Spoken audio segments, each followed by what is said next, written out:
Good morning. Good morning. Beautiful February day.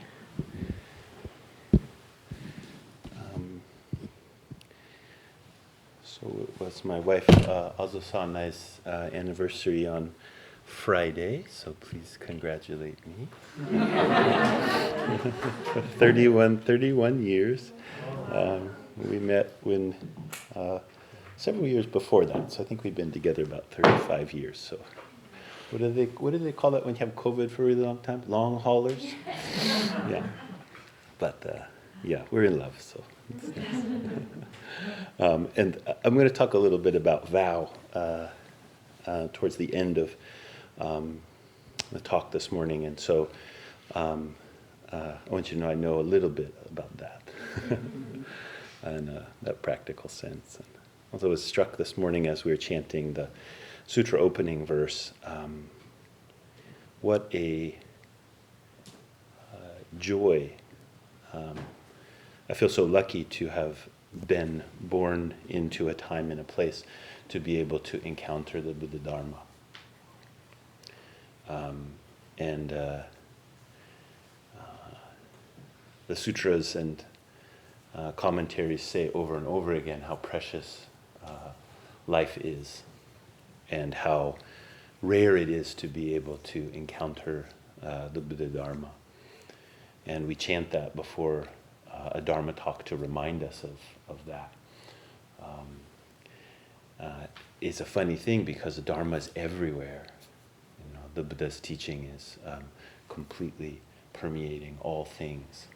And yet to hear it, to hold it, to be held by it is a very precious thing. And to have a community, a humble community as is ours, that comes together on a regular basis to turn our hearts towards these teachings and towards the practices of liberation, which goes beyond a kind of narrow definition of Buddhism, but Buddhism is a vehicle for this Dharma. Institutions of a religion called Buddhism are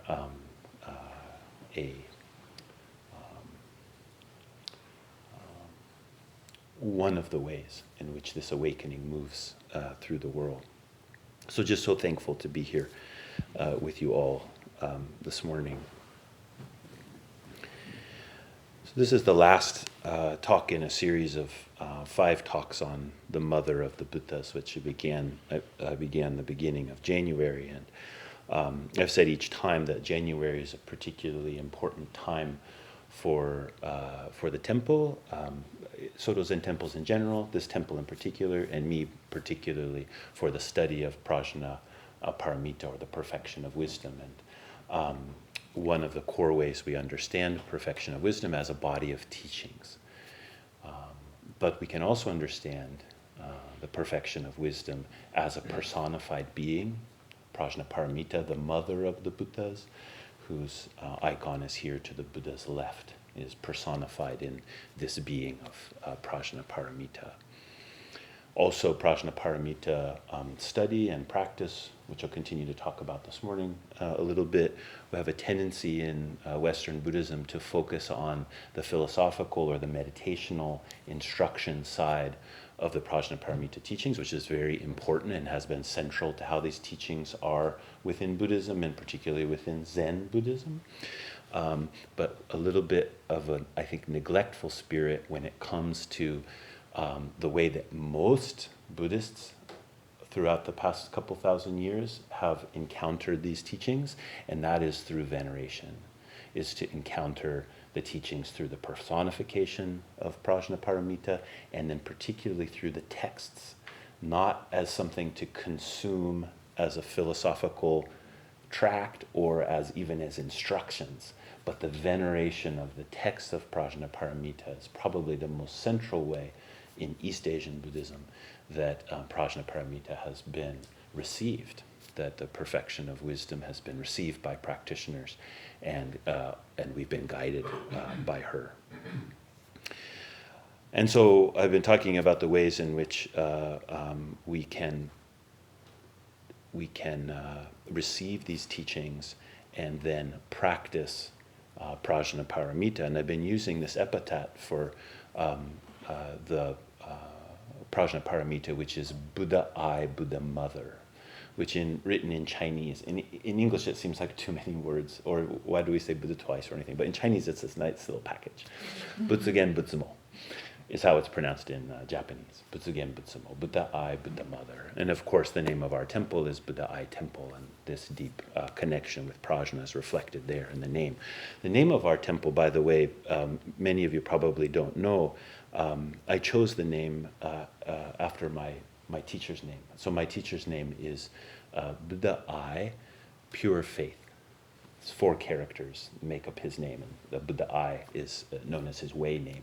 So when we established the temple, I went to call it Buddha I Temple in honor of my teacher. And then when he came to start the temple, to officially found the temple, I think it was a little embarrassing for him. So he added more characters to it. So actually our name is not just Buddha I Temple. It is, ready for this? Okay, it is the right Dharma Buddha I Temple, or True Dharma Buddha I Temple. If you add the mountain name, every temple has a mountain name, then we are fearless benevolence, happiness transmitting mountain, True Dharma Buddha I Temple. Every time I say that, I'm reminded of the from Aladdin, that what my kids used to watch that when they're little. What is it? Ultimate cosmic power, little tiny living space.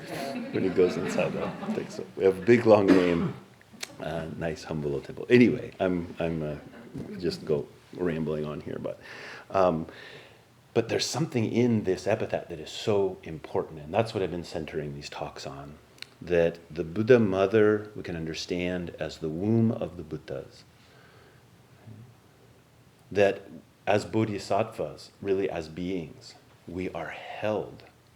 We are in a matrix of awakening, which is nurturing us and is birthing beings of awakening. This is a profound thing. To say that there is that kind of grace in existence. And that this is known as the mother of the Buddhas. And that bodhisattvas course in this womb. Sometimes we say practice, deeply practicing was the translation from the Heart Sutra that I was saying. That's one way to translate that word, practice. But it also means like to move through, to course in, right? To be completely held by, completely enmeshed in prajna. This is how the bodhisattva path can unfold. And then on the side of Buddha I, we've been focusing on clearly seeing. That in the Heart Sutras, the very first line says, Avalokitesvara Bodhisattva, when deeply practicing or deeply coursing in Prajnaparamita, clearly saw all 5 aggregates as empty, and thus relieved all suffering. So that clear seeing, this is what the Buddha I is about. Right? That we are completely held in the womb of awakening means the way that we can see can be different than the kind of addiction or addicted seeing that we have, addicted to the object, the subject-object split, which then unfolds as a life that's basically involved in getting and rejecting. In Buddhism, that's known as the kind of essential ignorance, right? That there are objects and I'm a subject, and everything I encounter is an object to my subjectness. That's called ignorance. And the results of ignorance, or what comes forth from a mind which is centered in that ignorance, is a constant grasping and pushing away, which really are the same thing. But they feel a little different to us. We're pushing it away, or we're grasping it closer. And that grasping is at the very foundations of suffering.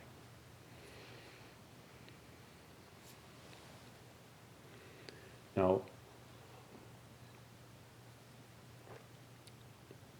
I want to go a little more deeply into this word Buddha, the mother of the Buddhas. It's easy for us to just kind of stumble over that word and say, oh, well, we know what that is. A Buddha is an awakened one, someone who has woken up, a being that has awakened to this womb and can see with total clarity and can act with complete skillfulness. But I want you to notice that this awakened one is a being. Bodhi, or Bud, I don't know how to pronounce the Sanskrit right, is this root that means to awaken. It can also mean to open up like a flower. And the da, or the at the end of it, means there is someone, there is a person. Now, when I'm using the word person, I don't necessarily mean human. I mean a being. That there is a person that is awakened. That part is really important.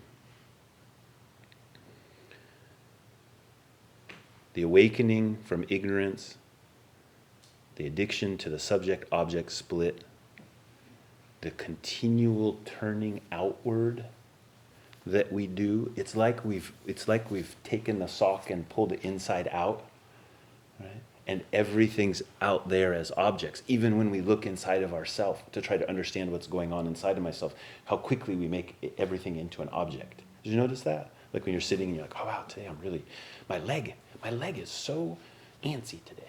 Right? It's like my leg. It's not me. It's my leg. It's now an object to the subject.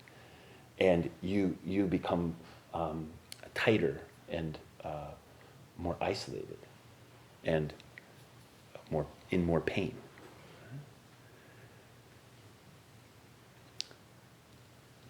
That awakening from ignorance that a person does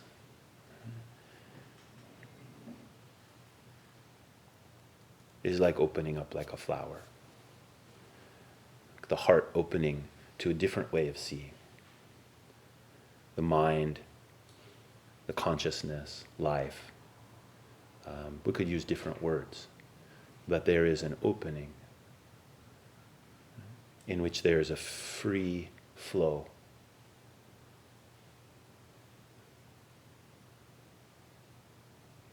The Buddha, upon awakening, the Buddha Shakyamuni, the Buddha of this world, said, I, the great earth, and all beings attain to the way at the same time. I want you to notice there is an I in that statement. He doesn't say, I woke up. There isn't an I. There isn't a me. It's just all one. This is all an illusion. He said, I, the great earth, and all beings. He affirms all of that. I, the great earth, and all beings, at the same time, attain to the way. Now, in traditional understanding of awakening, a Buddha can see all of their lives, all of the countless lives that they have lived. And they can also see all of the countless lives that other beings have lived. A Buddha can give a prediction of the Buddhahood of other persons. So in the Lotus Sutra, for example, there's a long part where Bodhisattva after Bodhisattva comes in front of the Buddha and says, what about me? That's paraphrased. And then the Buddha says, don't worry. In this life, in this many kalpas, you will also become a Buddha in this land. And this is why you will appear there. This is how you will appear there. This is what your name will be. And you will be the Buddha of that realm.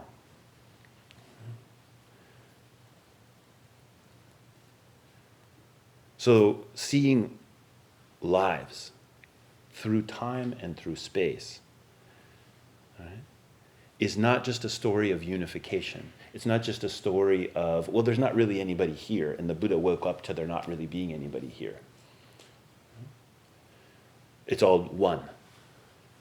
I know I was railing against this last week a little bit as well, but there's a purpose to it. Last week I was talking about boundaries, and I was saying how important it is to cultivate good boundaries, right? Not to keep us apart, but to completely allow our interconnectedness to be revealed. Where's it going to be revealed? Not by squishing us into each other. It's going to be revealed by the way that we interpenetrate our beings, right? Where we have deep regard for one another. And out of that deep regard comes beautiful expressions of our interbeing, which always involve boundaries, not just the removal of boundaries and the squishing together kind of mentality. When we look at the word Buddha, right, the mother of the Buddhas is birthing persons of awakening. Persons of awakening. And these persons of awakening are meeting, they are reflecting throughout space and time. So that this womb of awakening that we are all held in is filled with countless teachers. It's filled with countless beings that can reveal awakening to us.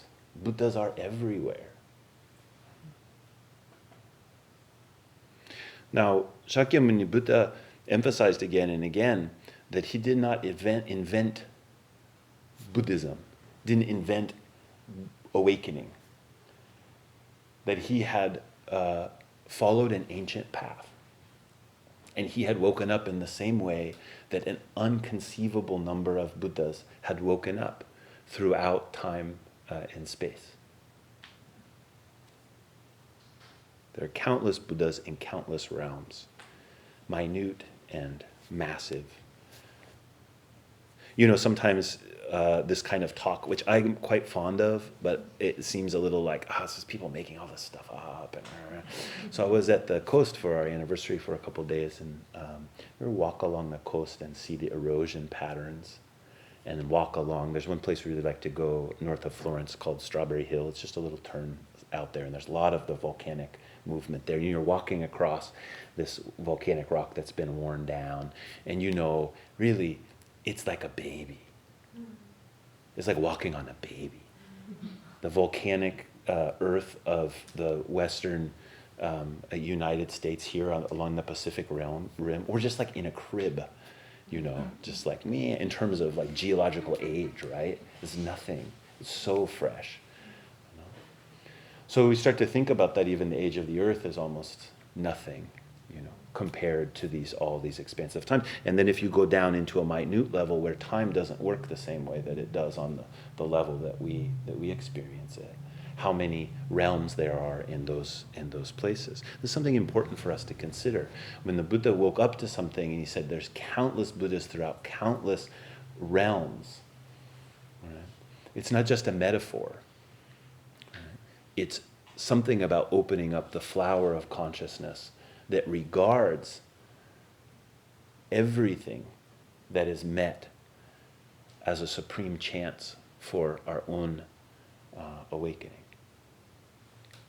Like I was saying last week, that it's not just a movement this way, but also a movement this way.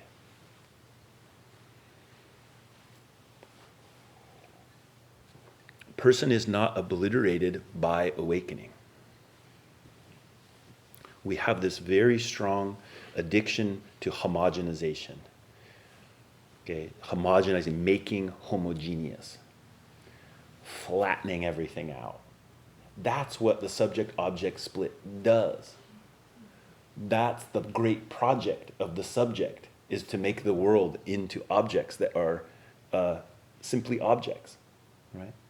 They may look different, Some have different textures, some of them I want, some of them that I don't want. But their essential being is all homogenized. They are objects. They are not persons.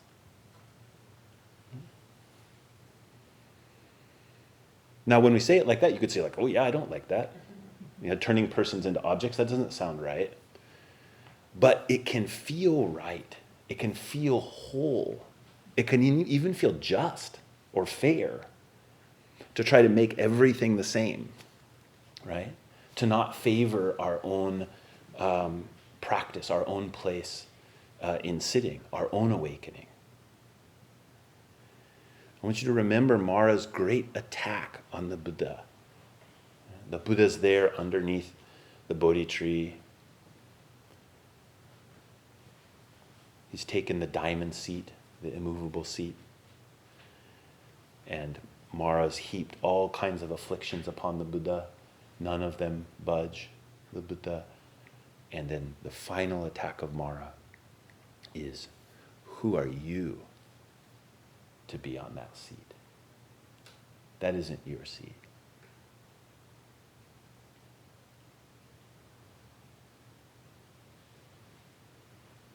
That's really what the homogenization is about. If we make it all the same, if we make it all object, I don't have to show up. I don't get to show up. Of course, self-grasping is delusion. To think of ourselves as being the permanent subject of the world. This is why there's so much strong teaching in Buddhism against self-grasping. But forcing everything into sameness is a form of self-grasping.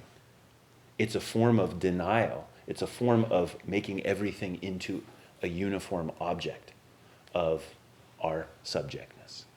And then we're completely cut off from the seat.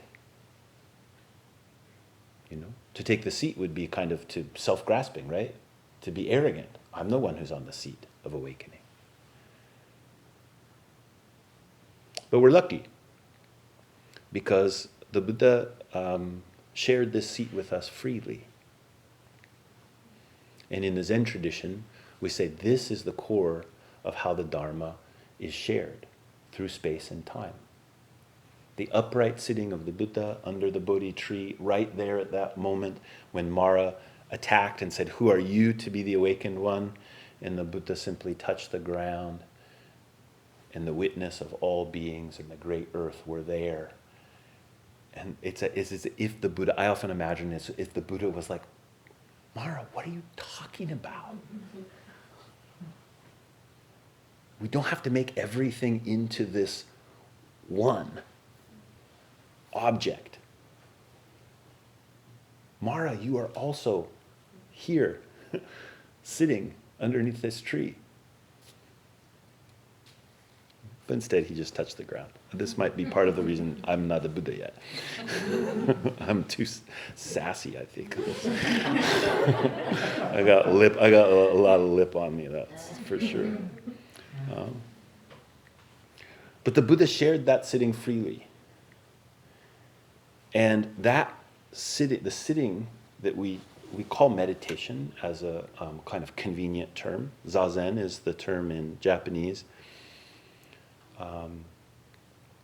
That free sharing which the Buddha did is not an invitation to some kind of second type, like some kind of like imitation seat of the Buddha, or some kind of like, well, you're not a Buddha yet, so you sit on this seat. The Buddha shared with us the diamond seat. That seat underneath the Bodhi tree is our seat. It is your seat.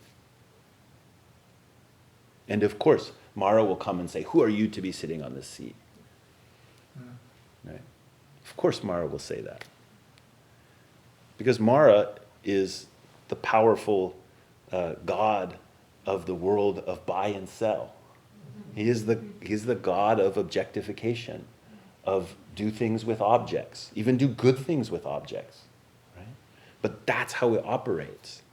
Right? And in that world, everything has to become an object, has to be homogenized. You needn't be homogenized. In your own sitting, such as it is, with the body who you are, and with the heart that you are, with the mind that you are, there is the total centering of a Buddha. One of the really famous images from the Flower Garland Sutra is called the Jeweled Net of Indra, in which the image is that all of existence is like a net. If you could imagine a net that was three-dimensional, or if you could imagine the one that was very multi-dimensional, that would be better, but I have a hard time getting past 3 dimensions in my imagination. So if you just imagine 3 dimensions, like you had a net that's in 2, now just take some of those and just go out this direction, and go the other direction. Right? And then through time, maybe you could think about it being in time too. At every nexus of that net, there's a jewel. And every jewel has an uncountable number of facets, such that it reflects every other jewel in the net. In the Flower Garden Sutra, it said, this is the nature of reality. This is what the Buddha awakens to. But doesn't awaken to as an object. So the centering that is that diamond seat is that seat of a jewel, one node in that net. That's your seat. To course in prajna, to be held in the womb world, to clearly see, is all a way of referencing that.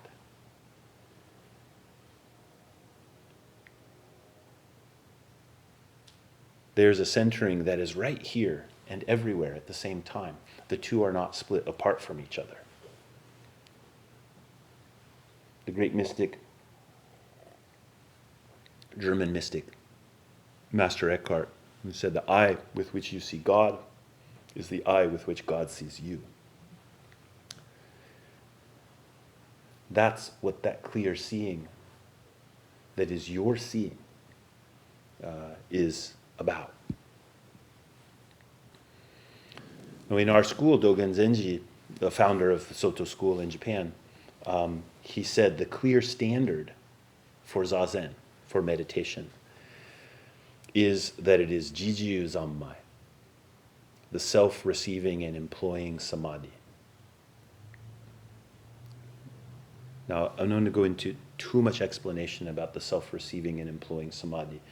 It was in a whole other series of talks. But I want you to notice the self in that. This isn't the self of self-grasping. This is the total centering, kind of using that word loosely, but the centering in what is right here and is everywhere at the same time, just like that jeweled net.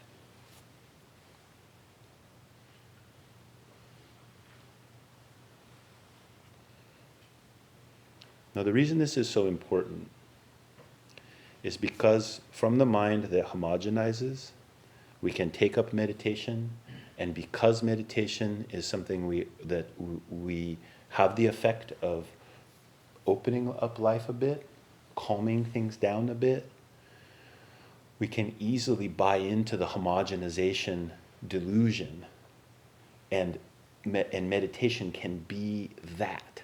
It can be a way to kind of chill you out, round you out, keep you from being too pokey and spiky and sassy and whatever, right?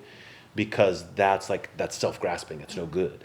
And there's probably all of us could use that a little bit, rubbing up against each other, knock off some of the edges. We're all, have our inner jerk in one way or another. And so that's fine, that's good. But it can really lead to a deadening through meditation practice, a kind of like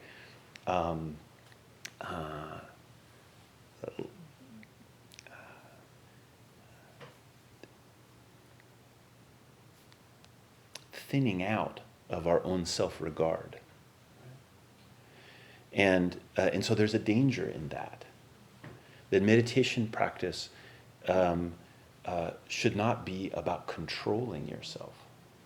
about another object for you to make the same as everything else.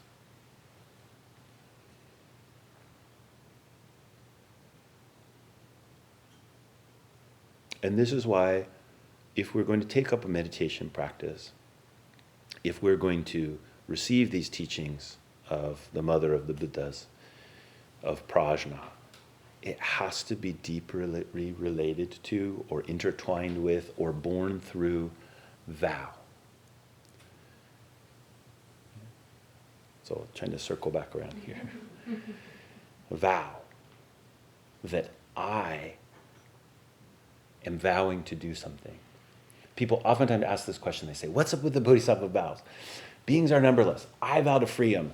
That sounds weird to me, right? Especially if the whole thing is about, look, there isn't exactly a me, there isn't exactly a self, or at least in the way that I think about it in Buddhist teaching. So who's the I that's going to save all these beings, right? That's a very good question.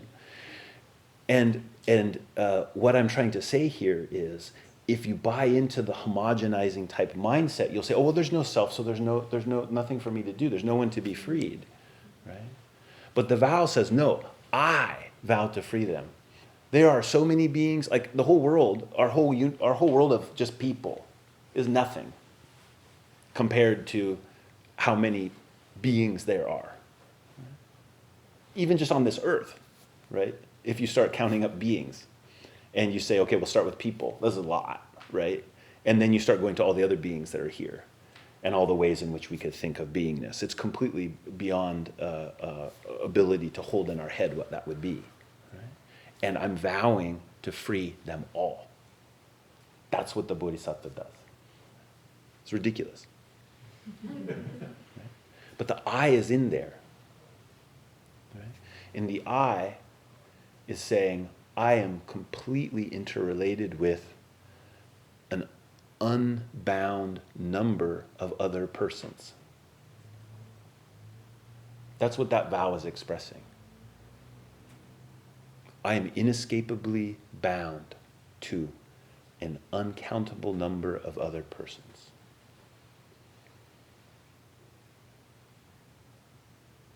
And so my meditation can't be just about trying to smush us all together. There's something which unlocks here, which unlocks everywhere at the same time. Delusions are inexhaustible. I vow to end them. Dharma gates are boundless. I vow to enter them. The Buddha way is unsurpassable. I vow. Do we say realize it or become it here? Realize it. I will realize it. Some translations people say I will become it. It's kind of interesting, different translation. That vow, those vows, which I said are they're way out there. But the reason that they're so important is because they center us in this awakening of a Buddha, not an abstracted idea of what awakening could be, or my kind of thoughts that if everything would just chill out a bit, I would be a lot happier. No, you wouldn't. I can just guarantee you, you won't be. You won't be happier by chilling everything out. Now, it could be helpful to chill everything out sometimes. I don't mean that, right? That could be an important thing in balance in your life. If you're super stressed out, meditation, that can help. Like, find some spaciousness. But underneath that, what do you care about? What drives your choices? What are you going to put yourself on the line for? Those become the questions that animate a life.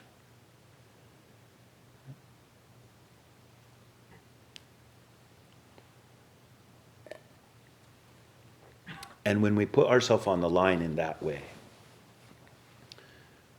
or we find out, we use meditation, or we allow meditation to help us know more deeply what our own inspiration is.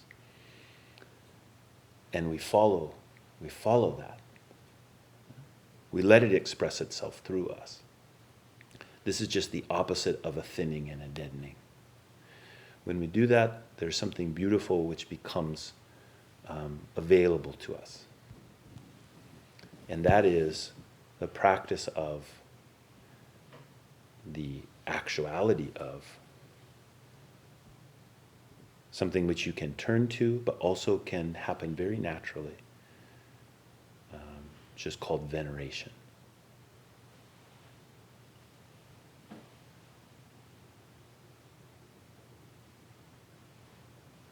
To venerate is to know that there is deep value,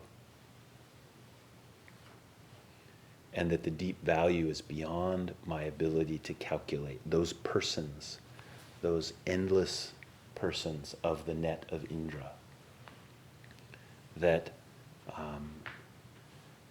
they all have a value that is beyond computing, is beyond defining. It is beyond any kind of way that we would limit.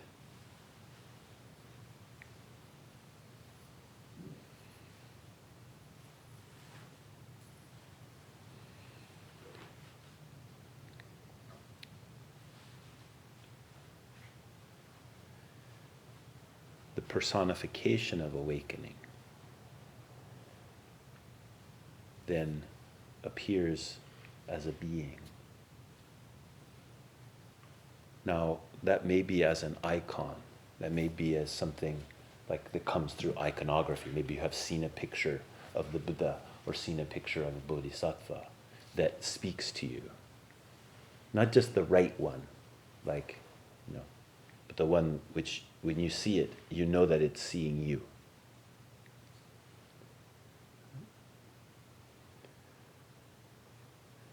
Now, that may be a rock,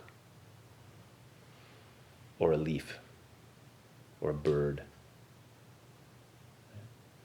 But what I'm trying to say here today is be careful of the part of your mind that wants everything to be normalized. Like, I don't want a special picture of Buddha. I don't want this kind of special thing, because it all should be homogeneous. It shall all be normal. We're all just, normal people. I was with this comedian the other day. I really love stand-up comedy, and he was like, what's this thing with like the regular person as the president of the United States? He's like, I don't want a regular person as the president of the United States. I want like a really irregular person as the president of the United States, who's like way beyond all of our normal ways of doing things. I want the fantastic person to be the president. I thought that was really funny. But that's so much part of our thinking now. Like, normalize, make it the same, homogenize it. We're all really the same deep down inside. No, turn it over. There's no need to do that to yourself or to anyone else. Find out what is true and unique. That special picture of the Buddha, that image which arises to you, right? Maybe it's on an image search of Google, or maybe it just wells up from your own heart. That image is a personified Buddha, Bodhisattva. And that kind of centering that I'm talking about, that is given to us freely, we can know it in a different way when we venerate those images with a very natural respect of our consciousness. Now, the tools we have for that in religious traditions, varies widely. Within this tradition, we set up altars, we burn candles, we make offerings of tea, of food, incense. The 5 standard offerings are light, flowers, incense, drink, and food. So this is very different than saying, I believe in the Bodhisattva Avalokitesvara, therefore the object that I know as Avalokitesvara Bodhisattva who does these things, I will make these offerings so that this Avalokitesvara will help me in this way. Right? That's a very clunky way to think about it. What I'm saying here is it's much more intimate than that. the veneration of Avalokitesvara or Prajnaparamita or the Buddha Shakyamuni or any of the countless beings of awakening. In that veneration, there is the deep recognition that that eye with which you see them is the eye with which they see you. That the jewel that is your place in that net is really, there's only one jewel. And all those jewels in one jewel are not really a different thing. That's the doorway that opens up there. So I kind of feel like maybe I made things more confusing this morning than they were when I started out, but we will trust that something I said was important to someone, was at least important to me. But maybe in the end, I would just encourage you. We have this very natural is a tricky word, but just very simple part of our being that yearns to care in this way and to hold something up.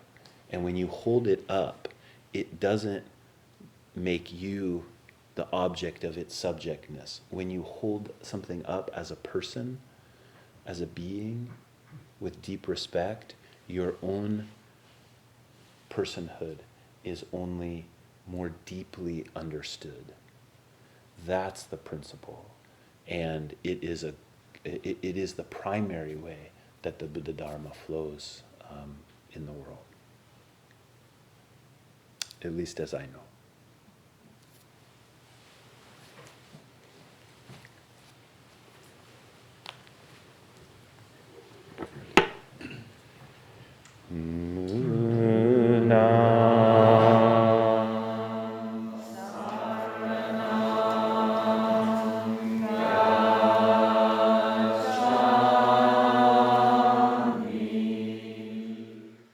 This and all our teachings are offered free of charge.